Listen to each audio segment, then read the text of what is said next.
Divine greetings to all who are listening to Soulful Talks with Suruchi. Today we have an amazing mom with us. She is not only just a super mom, she is a high school teacher with 15 long years of experience, knowledge, and she is based in the UK with Indian origin. We have Miss Ravi Khubbar with us, and we are all set to learn a lot from you, Ravi. Thank you so much for accepting my invitation to Soulful Talks. Thank you so much, Suruchi, for having me.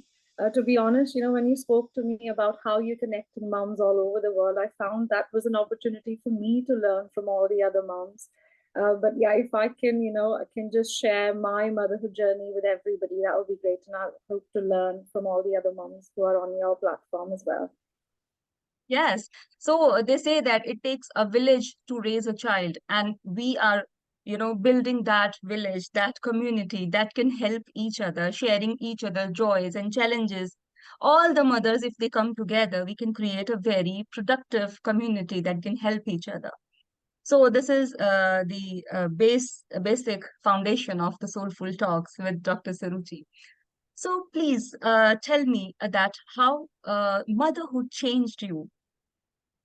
Oh my God, Suruchi, where can I start? I think everybody who's listening would agree to me, especially mothers, that it changes your life 360-degree. Nothing is the same. You are so used to just looking after yourself and taking care of yourself, and then you have a vulnerable human being in your care, and you're responsible for them in every way. And you Big are told responsibility. big responsibility it is, and then you're constantly told that your relationship with them is going to shape all the other relationships they're ever going to have. And so that's a big responsibility. And I think with responsibility, I think there is this pressure on you as well as a mother to do your best.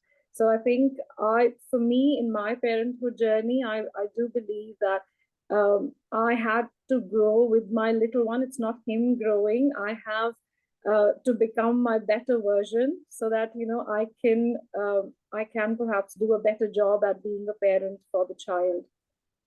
Yeah, that is very true. We have to raise ourselves first to raise that tiny human being.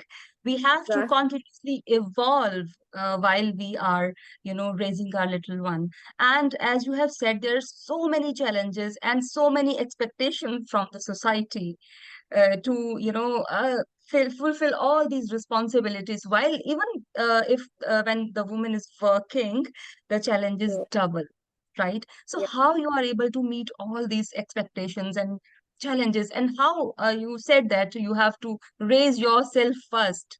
So what are you doing to raise yourself as a parent? Well, I think I'll start with the challenges that mothers face, everywhere. I'm sure that the stay-at-home moms have different challenges. They still have those challenges. The working moms have different sort of challenges, and in my journey, I remember I've been working all along, and I love what I do. I love to be an educator, and I think that was one part that I really wanted to hold on to. Like, I still wanted to continue to teach, whereas I had a little one, and I was struggling with the idea of sending him to nursery, or sending him in a care of a stranger, so that idea is something that I struggled with initially. But then I think along the way you have to tell yourself that he's going to be okay, that you are showing him that you are doing something that you're passionate about, and it's equally important, and he is important as well. So I think that was another, that's one of those things that you grow as you begin to go into that journey of being a mother, of a parent. You try and navigate your best to make sure that you are fulfilling yourself professionally, and you're also fulfilling yourself personally, because being a mother, although it comes with a challenging, but it's also very fulfilling. So I would try and prioritize that when I was around him, I will have that meaningful connected time with him. So I feel fulfilled as well in both ways. So I didn't want to give up either of those. So I think I had to find that balance within me. And I've been working part time as well ever since I've had my little one. So I think that also helps, that I'm not constantly, out of the house. I have some time with him, especially the time when he's not at school. I think it gets a little easier when they go to school because they have their own routine as well. So Yes. it has helped, to kind of work around him. I tend to not, I don't want to lose on those times, when I pick him up from school or I drop him off at school. Those are precious to me. So I work around his routine so I can have the best of the world. So um, I think that was one of the challenges, just kind of helping yourself understand that it's not just you. He has to grow as well. He has to learn, and that he is a lot capable than I think he is. Like a lot of times, I think we don't give children enough credit for how resilient they are, how capable they are of, going on with the flow, just getting on with things. And he's taught me that. So I think I have reassured myself from within that he will be fine if I make those decisions. I know they are difficult decisions because they're emotional ones, I think, particularly for mothers. But once you make those decisions and you see that they are good for your family, they're good for your child, they're good for you, they're good for your whole family, then you kind of feel reassured as well. So, yeah. How beautifully you have put it. And I want to salute you, Ravi, for all these, managing. You didn't sacrifice anything, right? Everything. Yourself is also important, right? Uh, while your child is the most important being, but you are also important. So you didn't sacrifice your dreams because this is who you are, right? Your profession, your passion. You are following your passion and you are not also sacrificing your child's upbringing. That is beautiful. And secondly, you put it very beautifully that we have a lot to learn from children. They are so resilient, they are so confident, they have all the divine qualities that we want to inculcate in ourselves as adults, and they have those qualities naturally. So this is beautiful. Yes, and the way you said that you don't want to send your child anywhere away from your eyes, and this is very important. That we are also expecting something that while we are working, somebody should be there to take care of children. While we are not living in joint families, we are living in nuclear families. Then it is very difficult for working moms to where to leave the child. The child should be in safe hands. So I want to ask, what do you think the women can get support from community and society to raise a child, to help a mother, a working mom? What help can the society give us? I think I'm going to go back to something that you beautifully put up initially at the start of this interview. You said that it takes a village to raise a child, and I am a firm believer of that. I believe that children need not just the parents, but other experiences as well to be able to, grow as an adaptable, young adult. So, in India, I think we are a little lucky. We do have a support system around us. We have our parents, we have your partner would have his parents. So children are around a lot of, grown-ups who can look after the child. However, I think when you do not have that support system around you, for instance, I've been living abroad for a long time now. So when you do not have that support system, you do need to build your own tribe, I would say. Like, you have to find like-minded people. You have to make your own little community away from home, which can help and support you while you are trying to juggle between your professional and personal life. Um, it was, as I said, it was really hard for me to, to start to understand that, yes, I'm going to leave my kid, in a stranger's care for a little while. But then I think I put in the effort initially. I try and find a nursery which worked for him. Uh, and if that would mean, going into the nursery, looking into it and seeing exactly what kind of ethos drive the nursery, how exactly they take care of a child, what are the activities that are done during the day. So those were some of the, questions I asked myself, this is what's important for me. And then I try and find answers for myself.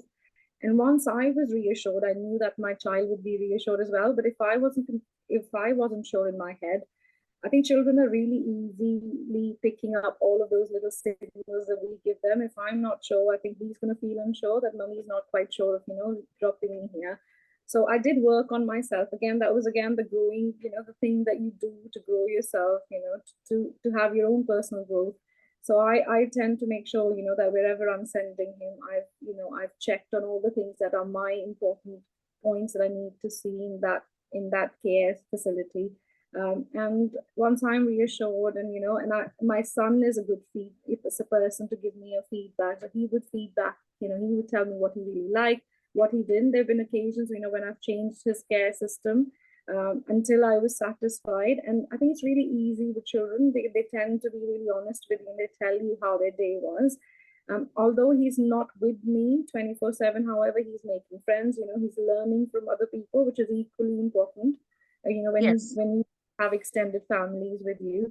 So yes, I do to do that with him. But now that he started school, it's yes, easier for him. He doesn't have such longer hours. And that's something that he has to do. He knows that he has to go to school. Mommy has to go to work. So I think our routine is yeah. kind of, he knows how things work now. So, it's kind of flowed really beautifully. But yeah, that was a point where I started off. But you do get to a point, where you are happy with how things are and how everything is kind of working for you. Yeah. Your boy is really, adaptive. He is adjusting how beautifully he has adjusted and adapted everything, and he communicated that what things he likes at the daycare, so that you were able to understand, if he is okay there or not. And it is really a great challenge for a parent. And I think that some, workplaces have introduced a daycare system. That is amazing. I think that if community and workplaces start this culture, that would be really helpful to the working moms. If the, child is playing in the same campus, that would be really helpful for mothers if they start this daycare system for children. That would be perfect, Ruchi. If we could have, care facilities within the working area, I think that would be amazing. For instance, mothers can always pop out at lunch or breaks, just to have that little peek or have a little time with your Yes. child, and you know that he's not far away, and your child knows that your parent is not far away.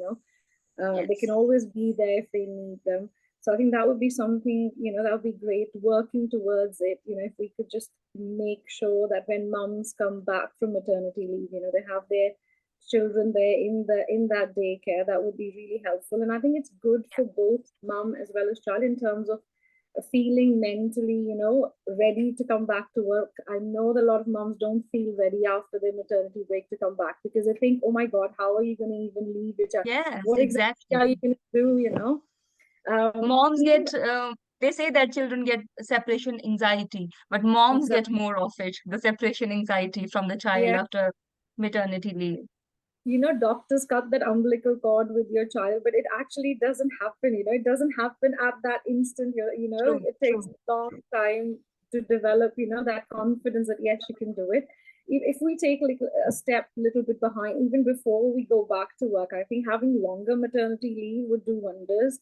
Um, if we Yes. can spread our pay across a longer period of time, because I do believe that the first 3 years of a child's life is really important, and they do make a lot of neuron connections in those first 3 years. So I think it's really important that the child has to be close to the primary caregiver, and if we could have longer maternity leave for three Yes. years, At least where, for, yes, two, where three you years, are. till the time the child is ready for the, this nursery school.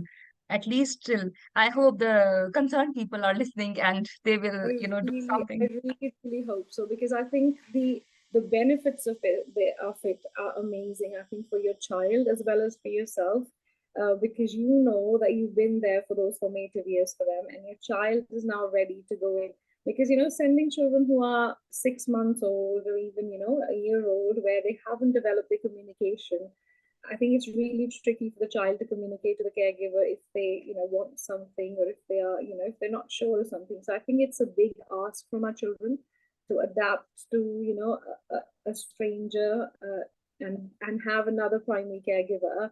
I think it would be so much easier if we had longer maternity leaves, and people can have a choice of either getting paid for it or not. There are a lot of people who would be able to sacrifice the pay for those years. But I think at the back of the mind, to know that, yes, you can go back to the work after Yes. years where you have made relationship, where you enjoy working, is a big peace of mind for mothers, I think. Yeah, and a lot of mothers, I think, would choose for that if there was a. Maybe at least a work from home option can be there also. That Yeah. would be very helpful for mothers if something can be done like this. So yeah, one positive that's come out of COVID is, work from home. Clearly, Yeah. it has worked for a lot of mothers. So yes, if they can work partly from home, or you can have a parental leave, as in for fathers, where they can share some, work, where they can work from home for some days, and moms can work from, home from some days. I think that would be an ideal situation for families. Yes, it would go a long way. So, Ravi, being a teacher, you are a teacher from last 15 years. So, Yes. what do you think? How teachers can contribute in this parenting? How they can support parents when the child is in the school, and suppose a parent doesn't know how to, handle everything about the child, their behaviors, and how to deal. And how do you think a parent get the support from the teacher in their parenting journey? Teachers are really an important link, in terms of your child's, because the child spends a lot of time at school, isn't it? They do, once they are at a certain age, they do spend a lot of hours at school. So that is equally important. Uh, I would say that good communication is going to take is going to be my number one priority. If teachers and parents can communicate regularly with each other, because Yes, you need to work as a team rather than against each other. So you have to think, well, exactly. you are working as a team. You're trying to do the best for the child who is in the care. So I think teachers can begin by communicating at home, not just the negative feedbacks, but also the positive feedbacks. There are a lot of things that kids do right at school, and I They must remember as well. They must work as a team. What you exactly, yeah, want? Yes. they Yes. do have to work as a team, because at the end of the day, both the teacher as well as the parent wants the best for their kid, isn't it? Academically, and all the other aspects that the school like takes care of. So as a parent, I would want a teacher who would tell me regularly what's going on, with my son at school.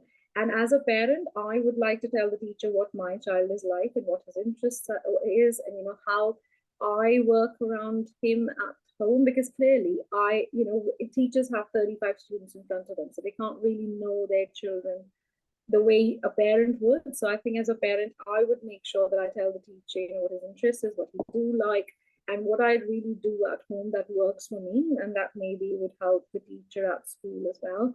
But again, being a mother as well as a teacher, I can tell that the teachers need to communicate at home as well, because it's so many times when parents don't really know how the children, how the children are doing at school. They could be very different at home to what they are at school.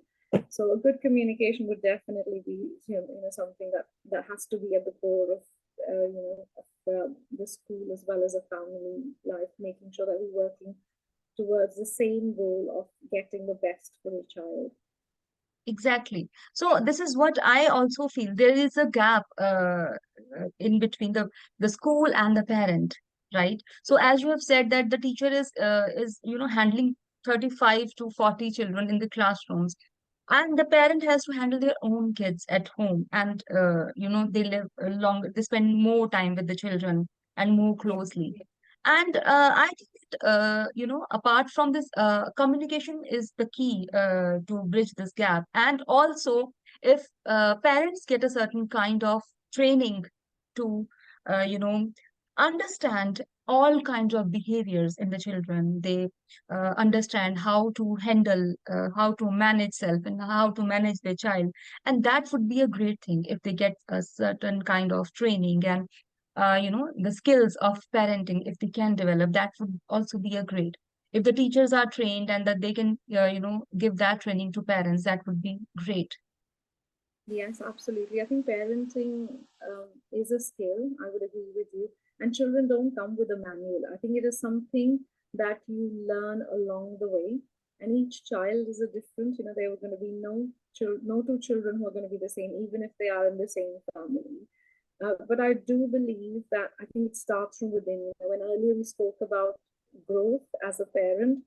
I think good parenting for me would be, to be that calm, control, uh, anchor that my child can hold on to when he's, in the middle of a chaos, making sure that I'm controlling my own impulses and actions and behaviors and reactions around him rather than controlling him.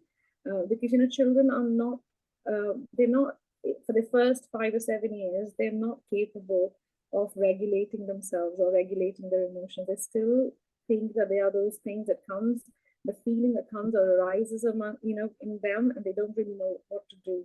So I think as a parent, it's your job to support them and to help them navigate and regulate those emotions. And to do that, you have to regulate yourself. And I think a lot of work for me, I think personally, has been to do that for myself, so I can help my son, through those as well. True, true. So, That is yeah, very, so very true. That you have to, develop certain skills to manage your child, to manage handle all kinds of behavior in your children. Ravi, I yeah. want to ask you before, ending this very beautiful conversation that I don't want to end, but I want to ask in the end, what suggestions you want to give to all the moms who are listening and watching this interview? Any three suggestions you want to give to all the moms? I think I would tell all the moms that you're doing a great, great job. Never ever, doubt that, and you're doing, and you are doing your best. I think a lot of mothers do, there's a self doubt that kind of seeps in, as soon as you become mother because you're not sure whether you're doing the right thing. I do believe, however, that your children wants to have the best relationship with you because you are going to be their first ever relationships, and they're going to base all their other relationships in their life based on how you treat them. So develop a healthy and secure connection with your child. Have that one-on-one time with your child so that they are feel seen and heard. And a lot of behavioral issues I think arises from when kids can't, they don't feel like they're being seen or heard. They feel like, they've been treated like they are children, and they've been treated as if they do not matter. So I think if you have that meaningful connection with them, have that time with them where you are building that relationship with them, that goes a long way. And as a parent, I would want to prioritize my relationship over anything, which can easily be compromised. When you shame your child, when you're trying to discipline them, when you're comparing them or over criticizing them, that can compromise your relationship with them. So try and prioritize your relationship so that it's not easily compromised in those moments when you're trying to discipline them. And take care of yourself, I would say. Uh, you can only have a happy child when you have a happy mother. So make sure you are looking after yourself, and if you need your time to calm yourself down or regulate yourself, please do all those things that you need to be that happy mother for your child. Because your child would not need a perfect mom. He would just need a happy mother. So I think Very you true. have that responsibility to yourself to look after yourself first before you look after your child. Because even when you board in a flight and you're in the airplane, they always tell you, if there is an emergency, you put an air mask on yourself before you put an air mask on your child. So I think it kind of applies in general in parenting as well. Take care of yourself so you can take care of others. Yeah, make yourself a How priority. beautifully, how beautifully you have, put all these points. So, first of all, she said, "Okay, you have to communicate with your child, and then you don't have to discipline on the cost of their peace of mind. They should be happy first. And as a parent, also, you have to first wear your own safety mask before you help others. So, wear your own crown as a mother, and be the queen. Love yourself, enjoy yourself, and celebrate your being, and only then you can pass on that joy to your child. That is so beautiful, the knowledge, your experience, and the suggestion you shared with all the moms. It is very beautiful. You want to say something, Ravi? I'm just gonna say, I think it would sound a little selfish for all the mothers who are so happy being that, sacrificing mothers. But to be honest, I think your children are watching you, and that's what they're going to do when they grow up. So I think they would know that if they are happy, they can make other people, around them happy. And it can only happen if you show them how to do it. Otherwise, they wouldn't know what to do then. Yes. So you are giving an entire culture, entire pattern of living to your child. This is how they are going to live their whole life. The way you are depicting yourself, depicting in your life, in your attitude towards your life. If you have that sadistic and that kind of attitude towards your life, your child will develop the same attitude. And if you are celebrating your life, you have that attitude of enthu and zeal toward your life, toward yourself, your child is going to develop the same kind of attitude. This is what we learned from you. We have learned a lot of things from you, and we want to have you again and again on this show. Well, thank So you so much. with that promise, I can, put an end to this meeting. If you give that promise to us that you will come, again to us. Absolutely, Suruchi. I'm going to go through all the interviews that now you're going to be posting from now onwards because I absolutely enjoyed sharing it with you because I know you are a mum as well, and and there's so much to learn from all the mums. I'm sure everybody's had different journeys and they've got so many different things to tell us, and it will be lovely to hear more from all the mums. Promise, I can now peacefully end this soulful talk. And thank you so much for coming. And thank you so much for pouring your heart out and sharing your experiences, your challenges, and how you manage those challenges and how beautifully you are raising yourself and you are raising a beautiful child and managing everything at work and at home. So thank you so much, Ravi. And Thank bye-bye. you so much, Suruchi. Thank you for having me. It was a pleasure. Thank you. Thank you. Thank you so much. I hope everybody has gained a lot from this talk. Keep watching Soulful Talks with Suruchi. Thank you so much. See you next time.